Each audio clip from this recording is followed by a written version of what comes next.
السلام علیکم۔ پروگرام بولے گا بھکر کے ساتھ میں ہوں آپ کا میزبان عمر فاروق۔ ناظرین، الیکشن 2018 میں کامیابی حاصل کرنے کے بعد تحریک انصاف نے حکومت بنائی۔ تقریباً 9 ماہ کا عرصہ گزر چکا ہے۔ حکومت کی پالیسیز کافی حد تک نظر آ رہی ہیں۔ اس حوالے سے کچھ لوگوں کے شکوک و شبہات بھی بڑھتے جا رہے ہیں۔ تحریک انصاف کی حکومت کو کافی تنقید کا سامنا بھی کرنا پڑ رہا ہے۔ اسی حوالے سے بات کرنے کے لیے آج اسٹوڈیوز میں میرے ساتھ موجود ہیں بھکر کے سینئر تجزیہ نگار شاہد بخاری صاحب، بھکر نیٹ ورک کے اینکر پرسن شکیل حیدر صاحب۔ شاہد بخاری صاحب، بات کا آغاز آپ سے کرنا چاہوں گا۔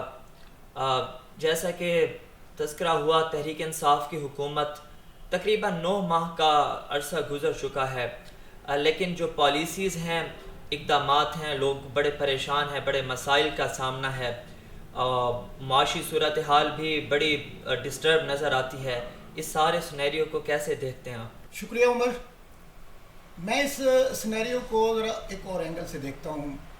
اس میں بھی جو صورتحال مجھے نظر آ رہی ہے وہ یہ ہے کہ کسی بھی حکومت کے لیے 6 ماہ یا 9 ماہ یا 1 سال کا پیریڈ اس کو اینالائز کرنے کے لیے کافی نہیں ہوتا۔ اگر ہم اس سینیریو کو اس تناظر میں دیکھیں گے پھر تو ہم یہ کہیں گے کہ حکومت جو ہے وہ ناکامی کی سمت گامزن ہے۔ لیکن چونکہ میں پہلے ہی عرض کر چکا ہوں کہ یہ پیریڈ یا یہ اتنا عرصہ کسی بھی حکومت کو جانچنے کے لیے یا میجر کرنے کے لیے تھوڑا ہوتا ہے، تو اس حوالے سے میں بات کر رہا ہوں۔ ایک بات۔ دوسری بات یہ ہے کہ عمران خان کی جو گورنمنٹ بنی ہے اور پھر ان کی انہوں نے جو بیانات دیے ہیں، ایکچولی بات اس کی وجہ سے ایمبیگوس ہوتی جا رہی ہے، یا یہ خود اپنی پکڑ میں اسی وجہ سے آتے جا رہے ہیں کہ انہوں نے جو بیانات دیے، یعنی اکنامک پوزیشن کے حوالے سے جو بیانات دیے ہیں یا دوسری سیاسی قوتوں کے حوالے سے جو بیانات دیے ہیں، وہ خود ان کے لیے اب ایک مشکل صورتحال بنتی جا رہی ہے اور ان کے گلے کا ایک پھندا بنتا جا رہا ہے۔ میں اس کو اس تناظر میں دیکھ رہا ہوں۔ اچھا، آپ کے نزدیک یعنی ساری صورتحال کی جو ذمہ دار ہے وہ حکومتی ٹیم خود ہے، وہ وزیر اعظم اور ان کے جو احباب ہیں حکومتی ٹیم کے، وزیر، مشیر، آپ انہی کو ذمہ دار سمجھتے ہیں؟ ڈیفینیٹلی انہی کو ذمہ دار سمجھوں گا، اور کپتان یا اس کے لیڈر کو ہی ذمہ داری جاتی ہے ساری۔ دیکھیں، جس اوپننگ بیٹسمین کی عمران خان اپنی تقاریر میں بات کرتے تھے، اور یہ الیکشن سے پہلے کی بات ہے، یہ اب کی بات نہیں، یعنی بعد کی بات نہیں ہے۔ جس اوپننگ بیٹسمین اور جس پہ اس کو بہت زیادہ اعتماد تھا، میری مراد اسد عمر سے، اگر آپ اس کی پوری سچویشن کو ہم دیکھیں کہ اسے اکنامک کا قلمدان دیا گیا، اکنامکس کا قلمدان دیا گیا، اور اس کے بعد اس کی جو پرفارمنس تھی اور اس پرفارمنس کے مطابق پھر آگے چلنا اس کے لیے مشکل ثابت ہوا۔ اچھا، آپ کی بات سر یہاں پہ کاٹوں، آپ نے ذمہ دار کپتان کو یا ان کی ٹیم کو قرار دیا، جبکہ تقریباً ہر تقریر میں، ہر اجلاس کے بعد ایک سٹیٹمنٹ نظر آتی ہے، اس میں یہ نظر آتا ہے کہ جو پچھلی حکومتوں کا کیا گیا تھا، حکومت انہیں ذمہ دار ٹھہرا رہی ہے۔ جی، اس حوالے سے آپ کیا کہیں گے؟ بالکل صحیح بات آپ کر رہے ہیں کہ وہ یہی باتیں میں عرض کرنے کی کوشش کر رہا ہوں کہ جو صورتحال بنی ہے، دیکھیں اب کب تک ہم یہ ڈھول بجا کے یہ بات کرتے رہیں گے کہ جی پچھلی حکومت نے ہمارے ساتھ یہ کیا، پچھلی حکومت ہمیں یہ چھوڑ کے۔ میں آپ کو اس صورتحال میں آپ کو یہ بات باور کرانے کی کوشش کر رہا ہوں کہ یہ ایک ایسا ایشو ہے جس کو کب تک ہم پیٹتے رہیں گے، اور اس پہ ہم اس کو اپنے فیور میں بات کرتے جائیں گے، اور یہ ہماری فیور میں بات نہیں جا رہی ہے بلکہ گورنمنٹ کے اگینسٹ جا رہی ہے۔ دیکھیں، کسی بھی اکنامک کرائسس کو ہینڈل کرنے کے لیے ایک leader lead from the front کرتا ہے۔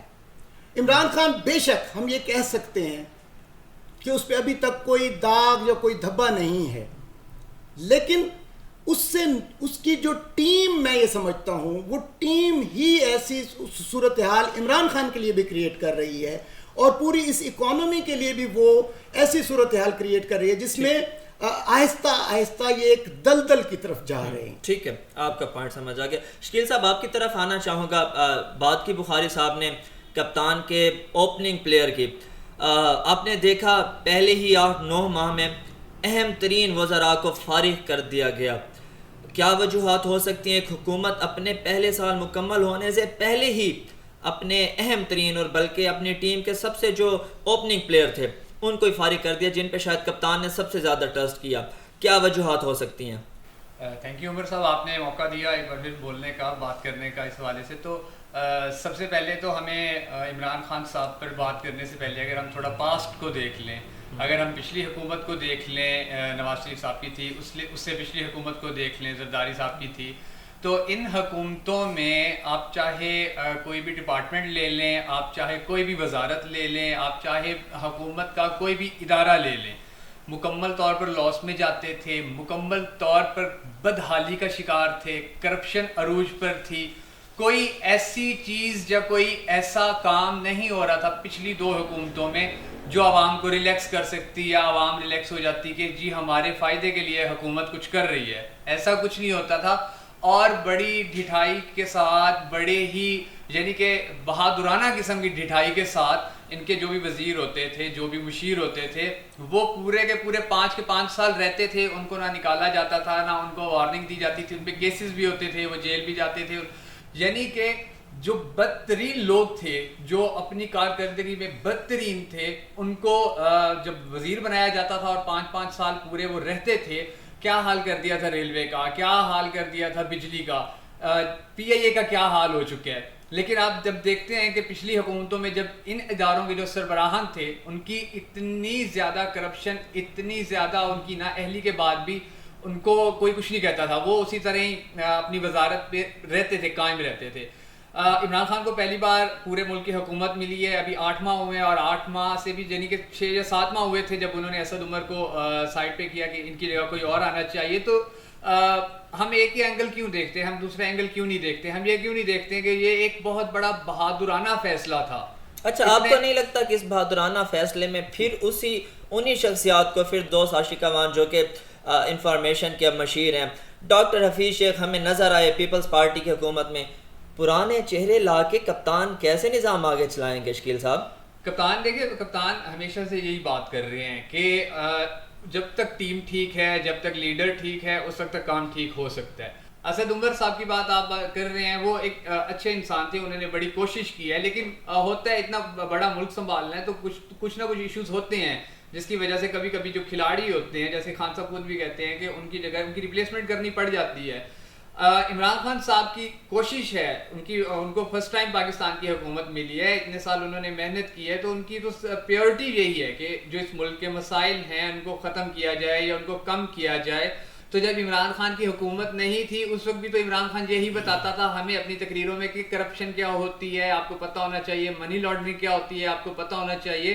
وہ یہ سب ہمیں اسی لیے سمجھاتے تھے کہ آج ہمیں جب پتہ چل چکا ہے کہ منی لانڈرنگ کیا ہوتی تھی یا کرپشن کیا ہوتی تھی یا اداروں کا یرغمال ہو جانا کیا ہوتا تھا، تو آج وہی سب چیزیں ہیں اور عمران خان ان کو لیڈ کر رہے ہیں. تو ان کو کچھ ٹائم لگے گا، ان کو کچھ وقت لگے گا ان سب چیزوں کو ٹھیک کرنے میں. اس کے لیے ان کو وزارتیں بھی چینج کرنی پڑیں گی، اس کے لیے ان کو اپنی ٹیم کے ممبرز بھی ادھر ادھر کرنے پڑیں گے. تو اتنے کم ٹائم میں تو میرے خیال میں ایک گھر بھی آپ اگر بناتے ہیں تو اس کو بھی سیٹل نہیں کر سکتے ہیں. دیکھیں میں فیکٹ سے بات کرتا ہوں کہ جب ہم نے جب یہ ٹرانسفارمیشن کا پیریڈ گزرا ہے تو گروتھ ریٹ جو تھا، اکنامک گروتھ ریٹ جس کو ہم کہتے ہیں، وہ 5.8 تھا. تو اب اگر ہم اس گروتھ ریٹ کو دیکھتے ہیں تو وہ 3.9 پہ ہمیں نظر آ رہا ہے. ڈالر کی جو اڑان ہے، جی ہاں، پھر ڈالر اڑان ہے اور کرنسی ڈی ویلیو ہو رہی ہے اور اکنامک کرائسس. ہم اس وجہ سے میں بار بار اس بات کو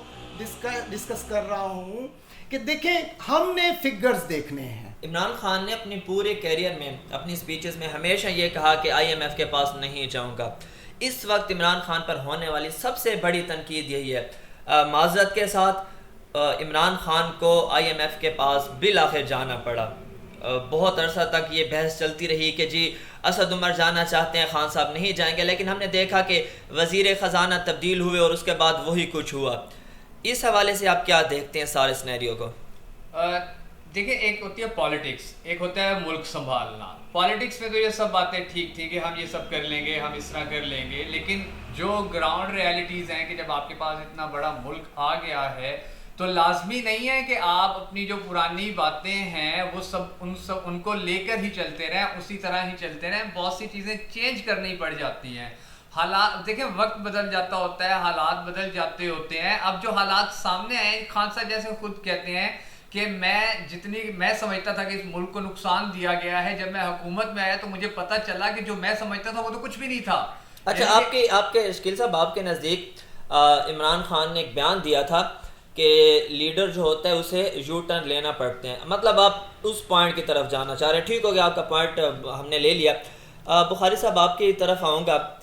حکومت کو سیاسی جو اتحاد ہیں اس کے وہاں سے بھی بڑے مشکلات کا سامنا ہے. کہا یہ جا رہا ہے کہ جی حکومتی ٹیم میں بھی کافی حد تک اختلافات ہیں.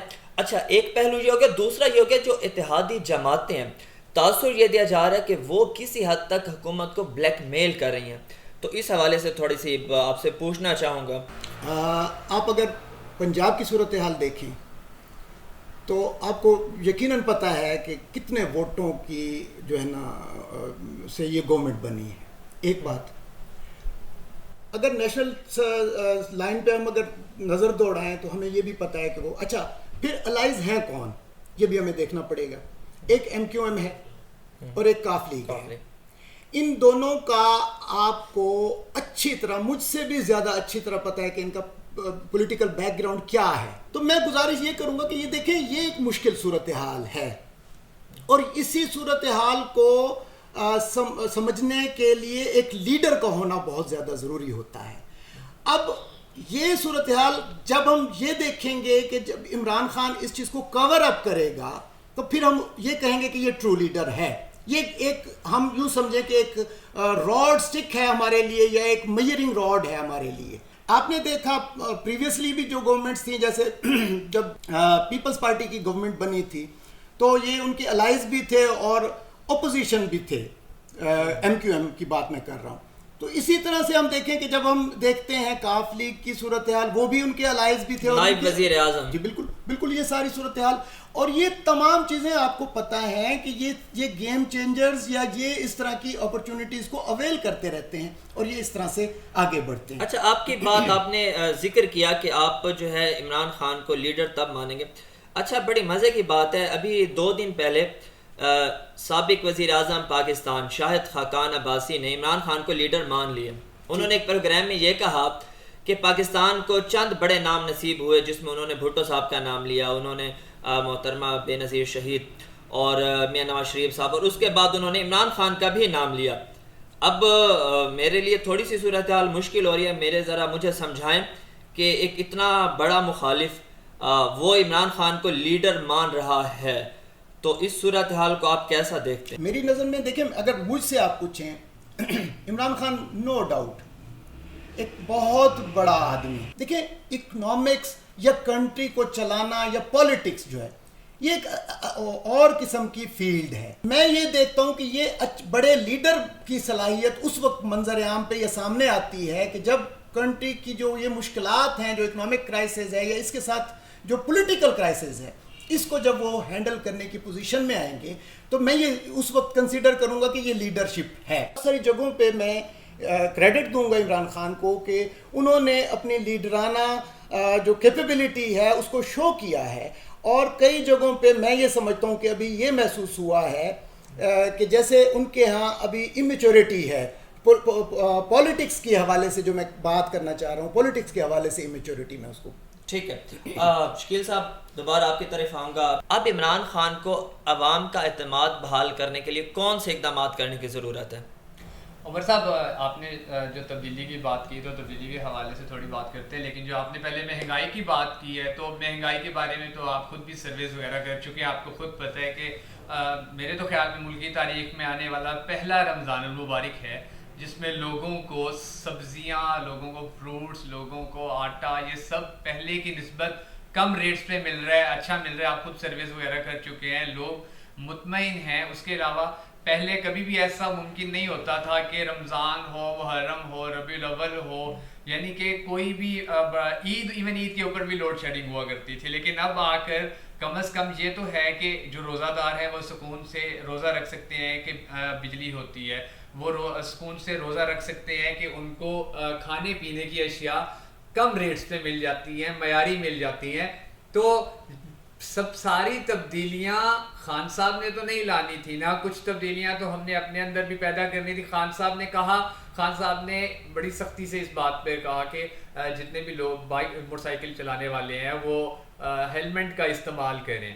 ہم نے تو اب موٹر سائیکلیں چلانا شروع کر دی، ہم نے تو اشارے توڑنے شروع کر دیے، پولیس والوں کے ساتھ جھگڑے شروع کر دیے، اور 2 روٹی کی بجائے 1 روٹی کھانے کا بھی کہا تھا. کہنے کو تو بہت کچھ ہے، کہنے کو پچھلی حکومتیں بھی بہت کچھ کہتی رہی ہیں. وہ پرویز مشرف صاحب کا بھی تو آپ کو پھر یاد ہوگا کہ جب ان سے کہا گیا تھا کہ جی لوگوں کے پاس کھانے کو کچھ نہیں ہے تو انہوں نے کہا بھوکے مر جائیں، کوئی بڑی بات نہیں ہے.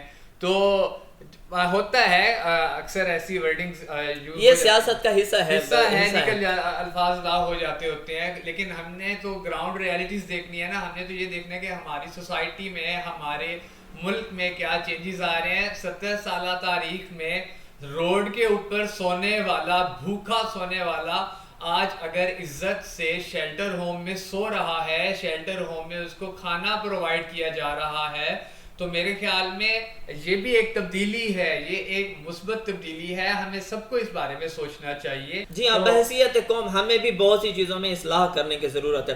اب بخاری صاحب آپ کی طرف آؤں گا. خان کا ایک بہت بڑا چیلنج، 2 خان کے بہت بڑے نام اس کے ساتھ ان کے جو ہیں، ترین صاحب اور شاہ محمود قریشی، بہت اختلافات ان میں پائے جاتے ہیں، اور کہا یہ جاتا ہے کہ تحریک انصاف کو ان کے اختلافات کی وجہ سے بہت زیادہ نقصان پہنچا.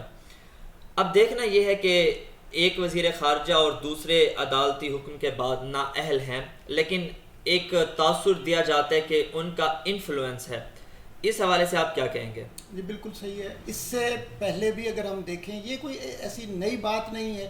اس سے پہلے اگر ہم دیکھیں نون لیگ کی جو صورتحال تھی، اس میں بھی اس طرح کی بہت ساری سچویشنز ہمارے سامنے ہیں، جیسے رانا ثناء اللہ اور عابد شیر علی، اسی طرح اور بھی بہت سی.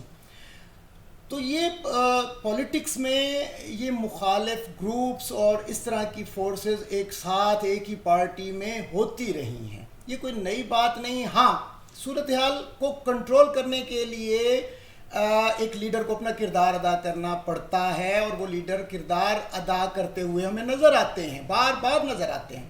ہاں، کئی جگہوں پہ ہم نے یہ ضرور دیکھا ہے کہ عمران خان نے کنفیشن بھی کیا ہے کہ میں ان دونوں کو سمجھا کے تھک گیا ہوں، میری بات وہ نہیں مان رہے. اچھا، ایک اور اینگل سے میں اس کو عمر صاحب میں دیکھتا ہوں.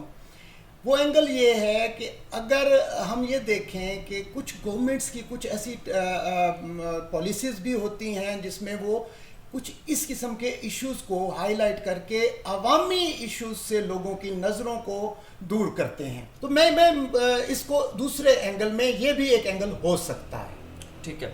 اچھا شکیل صاحب، حکومت کی بات کی، وہیں پہ اپوزیشن کی بات کرنا بھی بہت ضروری ہے.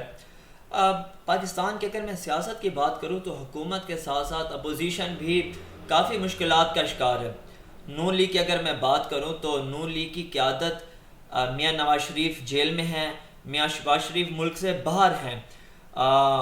کیسے؟ اور ایک اور بات جو آج ہمیں دیکھنے کو ملی کہ جو اہم لیڈران، خواجہ سعد رفیق کا نام آ رہا ہے، وہ بڑے ناراض ہیں قیادت سے کہ جی ہمیں کون لیڈ کر رہا ہے. تو اس سینیریو میں نون لیگ خود بڑے مشکلات کا شکار ہے. اور ایک تحریک کے بارے میں بھی سنا گیا کہ میاں نواز شریف نے جیل سے جو ایک وفد نے ملاقات کی کہ روزوں کے بعد جو ہے رمضان کے بعد ایک حکومت کے خلاف تحریک کا بھی آغاز کیا جائے. تو اس حوالے سے آپ کیا کہتے ہیں؟ جو اپوزیشن ہے اس وقت، وہ اپوزیشن تو میرے خیال میں انتہائی کمزور ہو چکی ہے، کیونکہ سب سے بڑے جو اپوزیشن لیڈرز تھے مسلم لیگ نون کے، نواز شریف صاحب ہیں تو وہ جیل میں ہیں، شہباز شریف صاحب ہیں تو وہ باہر جا رہے ہیں. خبریں کبھی آ جاتی ہیں واپس آ رہے ہیں، کبھی خبریں آ جاتی ہیں کہ وہ کسی دوسرے ملک سے سیاسی پناہ کے لیے اپلیکیشن ان کو سبمٹ کروا رہے ہیں. تو جو خواجہ سعد رفیق صاحب ہیں وہ بھی بڑے آج کل ناراض ہیں اپنی پارٹی کی عادت سے. تو اپوزیشن کا کردار تو اس وقت نبھایا جا سکتا تھا جب یہ پارٹی یا ان کے ساتھ اور پارٹیز اکٹھی ہوتی ہے، لیکن اب ایک اعلان ہوا تو ہے کہ عید کے بعد ایک وہ پورا جو ان کی تحریک ہے، مولانا صاحب ہیں تو وہ ان کے ساتھ مل کے ایک تحریک چلا رہے ہیں جمہوریت بچاؤ کے لیے. تو جمہوریت تو خیر میرے خیال میں ابھی خطرے میں نہیں تھی.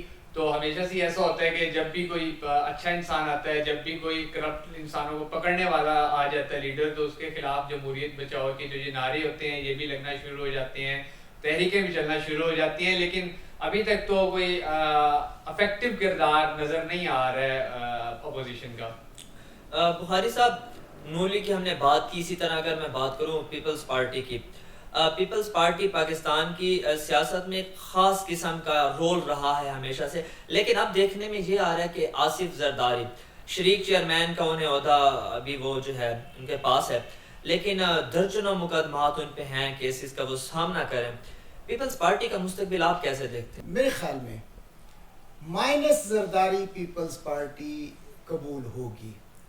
اور دوسری بات یہ ہے کہ بلاول بھٹو زرداری کو میں کریڈٹ دوں گا.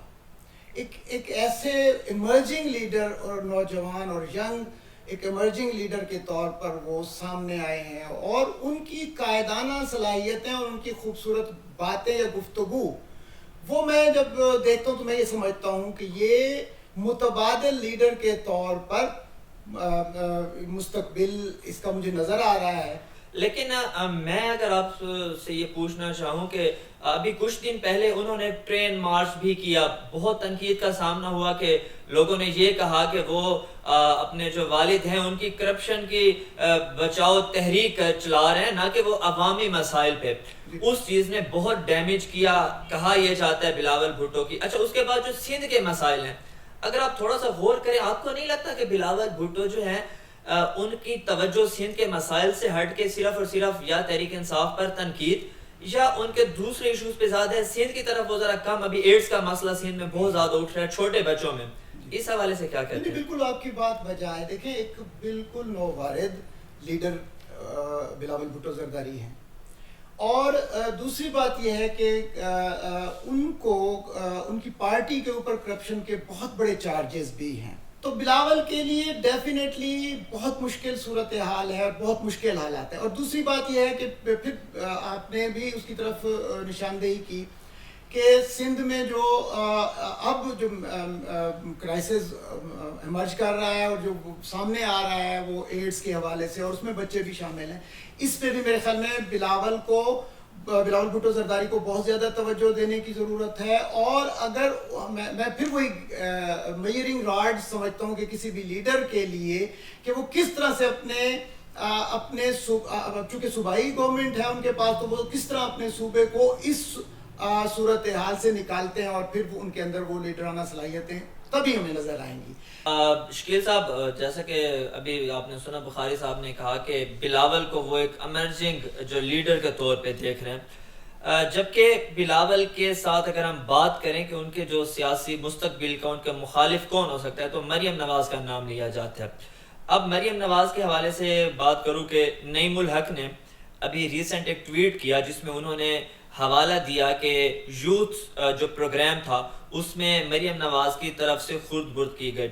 مریم نواز کا سیاسی مستقبل اور اس ٹویٹ کے بعد آپ آگے کے حالات کیا دیکھتے ہیں؟ صفدر صاحبہ جیسے آپ نے بات کی، تو مجھے نہیں لگتا کہ مریم صفدر صاحبہ آگے جا سکیں گی جب تک ان کے والد جیل میں ہیں. اگر جب وہ جیل سے باہر آ گئے یا انہوں نے دوبارہ سیاست شروع کی یا شہباز شریف صاحب نے دوبارہ سیاست شروع کی، تو وہ تو ہوپ فلی شہباز شریف وہ جو حمزہ شہباز ہیں انہیں کو آگے کر دیں گے.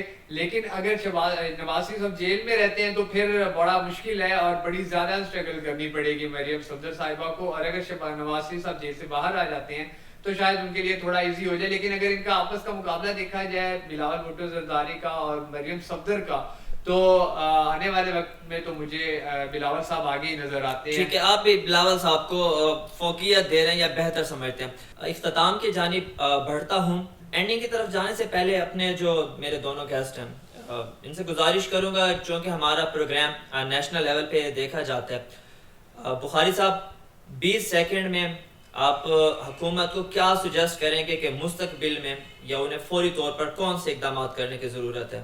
عمر صاحب، میں یہ سمجھتا ہوں کہ گورنمنٹ کو ڈیڈیکیشن دکھانی پڑے گی، بہت زیادہ ڈیڈیکیشن دکھانی پڑے گی ٹورڈز یہ جو عوامی مسائل ہیں، خاص طور پہ پرائسز کا جو ایشو ہے یا جو انفلیشن ریٹ ہے، اس کو کم کرنے کے لیے حکومت کو بہت زیادہ ڈیڈیکیشن دکھانی پڑے گی.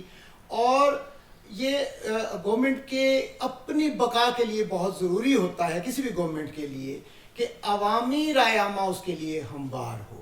میں یہ سمجھتا ہوں کہ لوگوں کو آسانیاں فراہم کرے، کیونکہ لوگ یہ نہیں جانتے کہ اکنامک کرائسس کیا ہے، یہ ایشوز کیا ہیں، آئی ایم ایف کیا ہے، یہ ساری چیزیں لوگ نہیں جانتے. لوگ یہ کہتے ہیں کہ ہمارے ہاں جو پرائسز ہیں وہ کیوں اتنی تیزی کے ساتھ بڑھتی جا رہی ہیں. تو عوام کو ریلیف دینے کے جتنے بھی مواقع ہیں وہ اگر گورنمنٹ استعمال کرے گی تو یہ پرولونگ کرے گی. ٹھیک.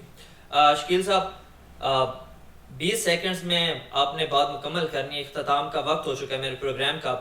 حکومت کو کون سے اقدامات فوری طور پر کرنے کی ضرورت ہے، کیا سجیسٹ کریں گے؟ عمر صاحب، جیسے آپ نے دیکھا کہ صرف 8 ماہ کے بڑے کم ٹائم میں ہمارے جو ادارے ہیں، چاہے وہ نیب ہو، چاہے وہ ریلوے ہو، یا چاہے وہ پی آئی اے ہو، وہ بہتری کی جانب چل پڑ رہے ہیں. مسلسل لاس سے اب لاس کم ہو گیا ہے یا لاس بالکل ختم ہو گیا ہے. تو یہ ثابت قدمی ہی تھی، خان صاحب کی محنت ہی تھی، ان کی ٹیم کی، کہ اس طرح جو مسائل تھے، جو ایشوز تھے، وہ حل ہونا شروع ہو گئے ہیں. تو میں تو یہی سجیسٹ کروں گا کہ اگر وہ اسی طرح ثابت قدمی کے ساتھ چلتے رہیں تو انشاءاللہ وقت دور نہیں ہے جب ہمارے سارے مسائل حل ہو جائیں گے.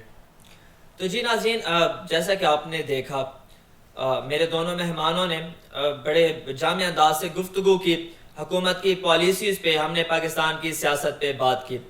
ناظرین، ضرورت اب اس امر کی ہے کہ خان صاحب سے پوری قوم کو امیدیں وابستہ ہیں اور تبدیلی کے ایجنڈے پہ وہ آئے. دعا گو ہیں ہم کہ حکومت جو ہے عوام کی بہتری کے لیے اقدامات کرے. میرے مہمانوں کے نزدیک بھی ان کا بھی یہی خیال تھا کہ خان صاحب کو اپنی پالیسیز میں وہ چیزیں ایڈ کرنی چاہیے فوری طور پر جن سے عوام کو ریلیف مل سکے، جس کی سٹرگل خان صاحب نے 22 سال سے کی. مجھے دیجیے اجازت، اللہ حافظ.